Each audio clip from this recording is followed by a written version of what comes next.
Okay, so the reason why I didn't upload for 2 weeks is because we were at Yellowstone doing stuff. And I was with my uncles, and I was with also my grandparents and my family. It was very fun. We got to see a lot of geysers because Yellowstone is a super volcano, and it has geysers. One in particular was named Steamboat, and so let me give you some context a little bit. Half the lodges at Yellowstone did not have Wi-Fi.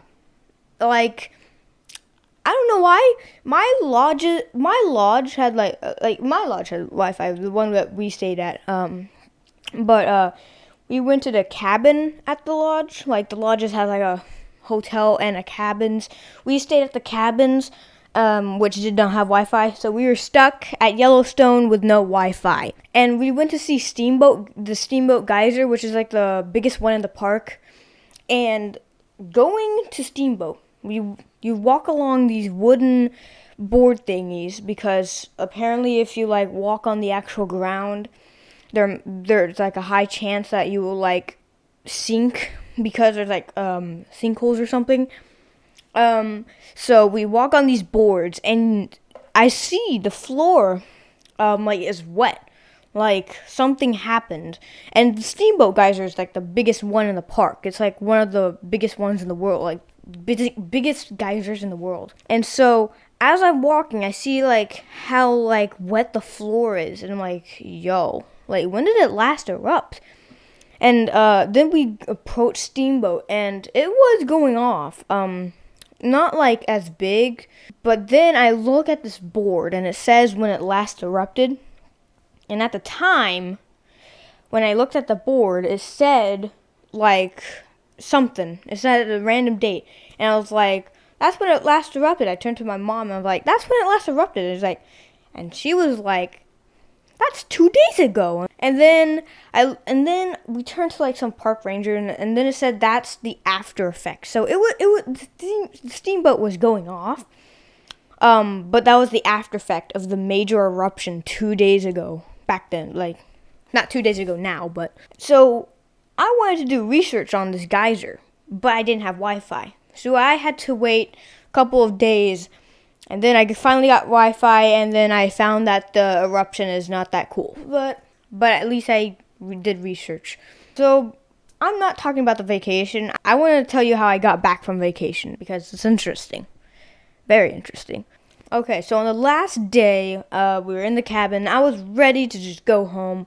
I think my family, we were all ready to go home. And so we pack our things and head over to this barbecue. And we went by Steamboat on the way. We go at the barbecue. It was one of the worst barbecues I've ever had. We go to a park. We chill there for a bit. And then my family and my uncles and my grandparents, we depart ways. We separate because my uncles and my grandparents were headed off to Salt Lake, which is the place that we landed at the beginning of the vacation. So they went down there. They went all the way over there. But we were going up to a place called Helena. Helena is my mom pronounced it as Helena, but then everyone was like, it's Helena. And we're like, oh, okay. So we go up there after we separate. We go up to Helena. We book our hotel, and then we sleep. And then we wake up, go to the capital, because the Helena is the capital of Montana or something. We go to the capital. It was okay. And then we skedaddle to the smallest airport that I've ever been to. It was a really small airport. It was like, I don't know, it was really small. And we get our airlines that we were gonna fly was United. And I hate United now because of what they did to me. You'll see what they did. We get our bags and stuff. We get the United ticket, and so we get to the gate, and we arrived okay. We thought the plane was gonna be there, but it wasn't. The plane wasn't at the gate. So we were like, what? What the? And then we wait for a couple of minutes, and my dad like picks his phone up, goes to this like plane tracker app. I don't know what it is, but he goes to a plane tracker app, and he finds that the plane is circling around the airport.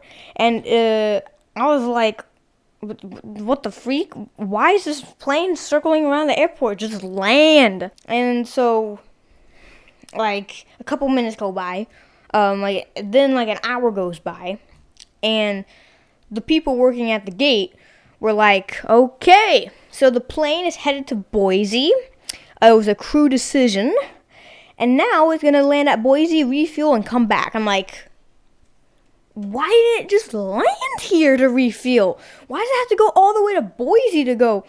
And a couple hours go by, and then it's like, okay, it landed at Boise, and the pilots are not responding to anything. So we were like,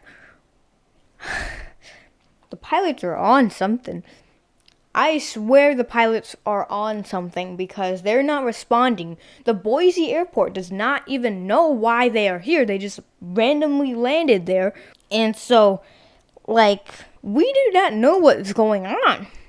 And so my dad talks to these couple of people. There's one person in particular, her cousin or something, one of her family members, works at air traffic control or something, on the top of the tower, on that tower thingy. And she's saying that the cousin or the family member at the traffic control does not know what's going on as well. And he's not getting any feedback. He or she is not getting any feedback whatsoever. Pilots are not doing anything. The pilots are just at Boise randomly.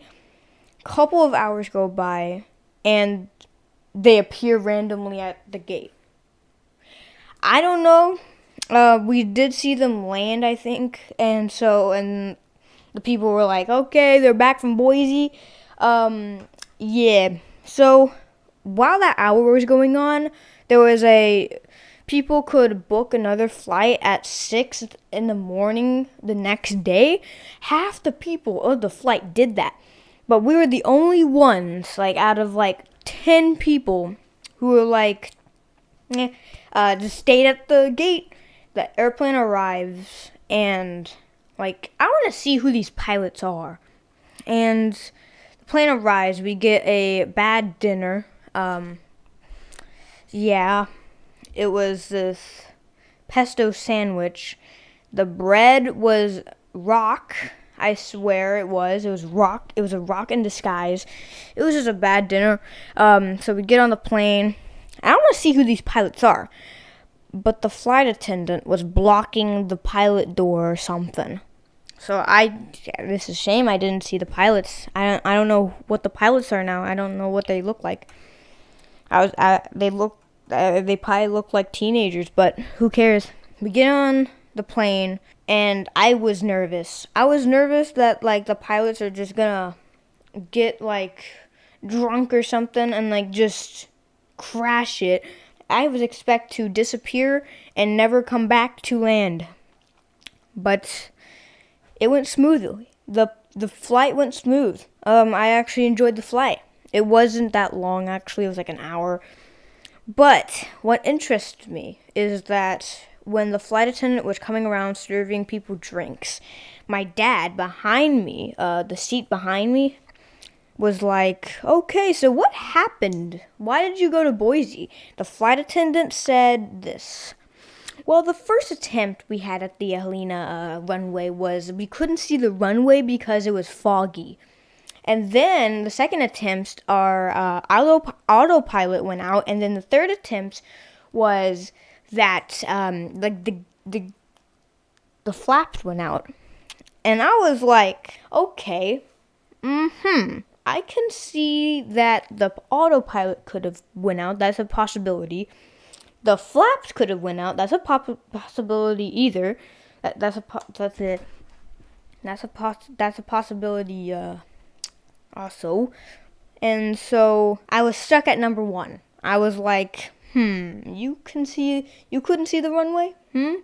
There was fog in the area, which I could see why, but you could have totally seen the runway. I looked out the window. I could see a mile before I started to see fog. Like, you could clearly see the runway. I feel like the first attempt was just bad. I don't know what pilots are on this plane, but at least they're not crashing it. But so the flight went well. We landed at Denver, Colorado, because that's our destination.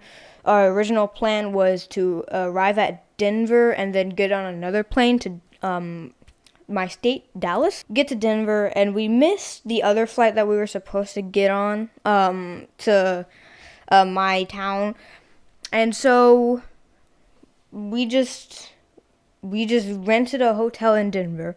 We booked a hotel in Denver, and we were just gonna stay at Denver until tomorrow when we arrived at another flight. The hotel at Denver was sick. I loved the hotel at Denver.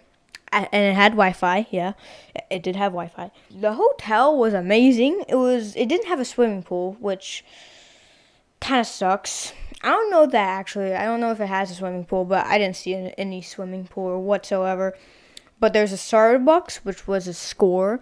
If there's a Starbucks in your hotel, that's when you know it's a good hotel. If it did have a swimming pool, that would make it a lot better. But let me get this straight. Since that we flew to Denver, our luggage was on that plane, and then they put it on like another plane after that.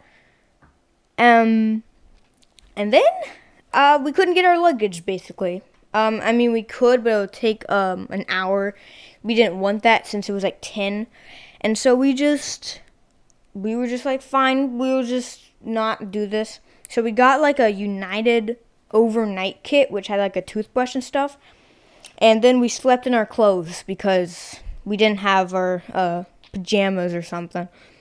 I sleep with a onesie. So, I mean, it was fine, I guess.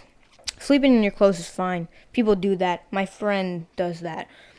So, we wake up and we hurry over to the Denver airport, which is like it's like a mall. I swear it looks like it's like 10 times bigger than like a big mall. So it was like a maze basically. So we got to a earlier flight to Dallas, but then they couldn't fit us on the plane, so we had to wait a couple of hours to another flight, like 2 hours after. So we do that. We go on the flight, and we arrive at Dallas at 6. We eat dinner, grab an Uber, and we arrive at Dallas. It was a long way. It felt like a long way.